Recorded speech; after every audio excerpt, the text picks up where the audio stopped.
বলিউডের নায়িকাদের সময়ানুবর্তিতা নিয়ে অনেক অভিযোগ শোনা গেলেও কখনো কখনো সেই অপেক্ষাও হয়ে ওঠে সার্থক, যেমনটা হয়েছিল কালা চশমা গানের শুটিংয়ে।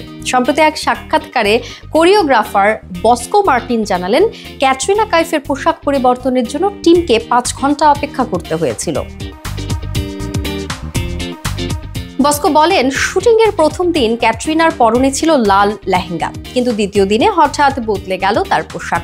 ক্যাট তখন মনীষ মালহোত্রার একটি বিশেষ শাড়ি পরে আসছিলেন, আর সেই জন্যই আমাদের দীর্ঘ সময় অপেক্ষা করতে হয়।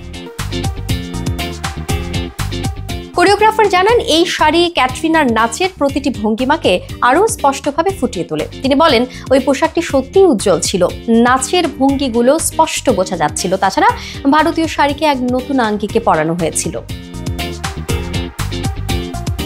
কালা চশমা গানের জন্য বস্কো ও তার দল এমন কোরিওগ্রাফি তৈরি করেছিলেন যেখানে পায়ের কাজে ছিল বিশেষ জোর। ক্যাটরিনা ও সিদ্ধার্থ মালহোত্রার যুগল নাচ আরও প্রাণবন্ত হয়ে ওঠে এই বিশেষ শাড়ির সৌজন্যে।